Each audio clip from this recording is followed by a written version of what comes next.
How do you teach your kid? I don't have kids, so I don't know. But like, I think about this all the time. How do I teach my kid to not put his whole fucking value in the hands of... Get him involved in sports. Because you learn... Yeah, you learn reality. You learn reality. Yeah.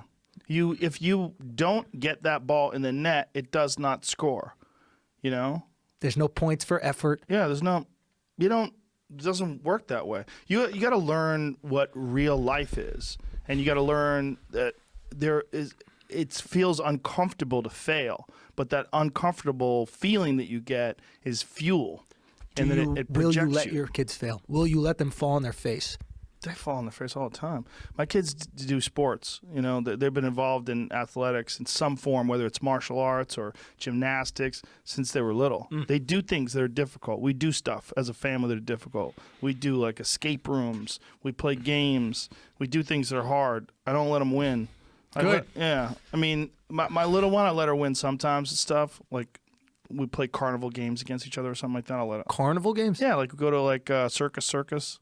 Like when I was in Vegas for this thing that my daughter was doing. So I took my youngest daughter to circus, playing these carnival games. Okay. I let her beat me a bunch of times.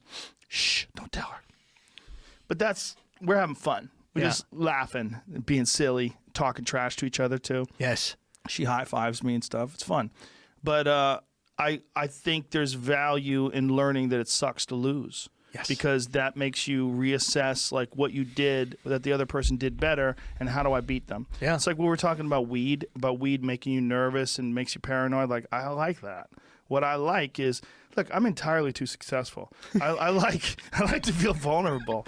I think there's a lot of good to that. You know, like legitimately, I like that feeling because it makes me more connected, makes me more humble. What do you mean you're too successful? Well, you can only have so much success in this life before you start thinking that you're different than other people.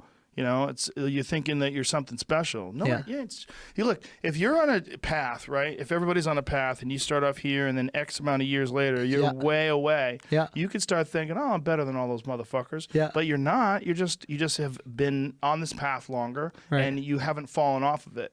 You've figured out what you need to do to stay on that path. We know a lot of people that were on the path at one time in their career, and then something happened and they lost their enthusiasm or their body wasn't as healthy or whatever the fuck happened, and they dropped off. I'm still on that path. Why? Because I figured it out. What is it? Keep going. Keep going. Don't be a pussy. Keep working. Improve. Objectively analyze your performance. Look at what you're doing wrong. Treat everything with respect. Treat all of your endeavors with focus and intensity and intention. Look at what you're doing and pay attention and do the work. Do the goddamn work. Do the writing. Do the performing. You'll see me. I'll do 4 or 5 sets a night in L.A. Yeah. I'm doing 15, 20 minutes, half hour. I'll do an hour here. I'll go down to the Ice House. I'll do an hour at the Ice House. I'm doing 2 shows at the Ice House tomorrow night. Right. And I go. There's no excuses. I go.